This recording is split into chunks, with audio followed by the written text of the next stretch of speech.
بسم الله والحمد لله والصلاة والسلام على رسول الله. طبعا كما تشوفوا يعني انه المجتمع التونسي كيفاش اصبح يعني التنوع نتاعو ممكن يعني طف ربي عز وجل من شباب هذه هبط ودعي الناس بالحكمه والموعظه الحسنه.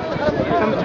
احكي معاه بالشباب السياسه وفاهم برشا شباب، لان برشا شباب جاي لهنا بدعوه من اذاعه محليه، يعني هي اذاعه مهديه وما نستغربوش ان نفس الدعوه تصير في ايام قليله مع احتفال كلوب اللاينز اللي هو كلوب ماسوني ينشط في تونس.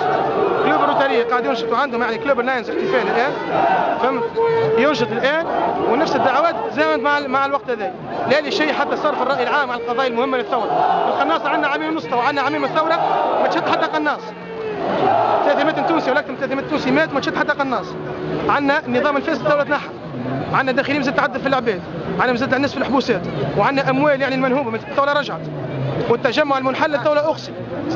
هذا كل كي شنو؟ الدعوات هذه بسبب شنو؟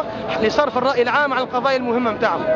شوف يعني الان الحكايه نتاع فهمت شكري بالعيد، يعني القناصه عندهم عامين ما شدوش في ظرف 20 يوم تلصق التهمه بالتيار السلفي، يعني قاتل توافقي من اجل حكومه توافقيه، انه قدموا الشباب هذا يعني قربان لامريكا وقربان لفرنسا وقربان للغرب باش يعملوا الحكومه التوافقيه نتاعهم على ظهر هذا الشباب الطاهر المتوافق.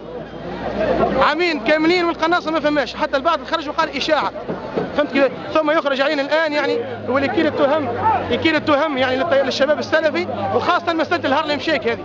الهارلم شيك هذه راهو ما عندناش الشباب اللي يحب يقود الامه واللي يحب يعمل دوله قويه وخلافه راشده على منهج النبوه من المغرب حتى الصين ومن سيبيريا حتى خط الاستواء، مش الشباب اللي يدور في حزامه واللي يشطح. صلاح الدين الايوبي وقت اللي حب يفتح القدس قعد ما يضحكش، قال وش بك ما تضحكش؟ قال كيفاش نضحك والقدس محتله؟ كيفاش يضحك الشباب هذا ويدور حزامه؟ كيفاش اخواتنا البنات ربي يهديهم ويتوب عليهم يعني تركوا حجابهم يلبسوا معناها في اللبس العاري ويجيوا معناها يدوروا حزامهم قدام الرجال؟ هل يرضى هذا مسلم؟ هل يرضاه الانسان لامه؟ هل يرضاه لاخته؟ هل يرضاه لزوجته؟ ابدا ما يرضاه حتى حد. يعني دعوه للرقصه ماجنه، رقصه ماجنه في قلب المهديه، وكانه يعني قدام سقيف الكحله تقول عليها المهديه ما عادش فيها رجال. فندعو هذا الشباب، راهو الشباب اللي يحب يبني امه واللي يحب يبني البلاد هذه لابد يكون شباب من طين صلاح الدين الايوبي اللي باش يرجع القدس ويرجع بغداد ويفتح روما ان شاء الله. فاخواني يعني نسال الله عز وجل ان يوفق هذا الشباب، وراهو بفضل الله سبحانه وتعالى فما الوعي.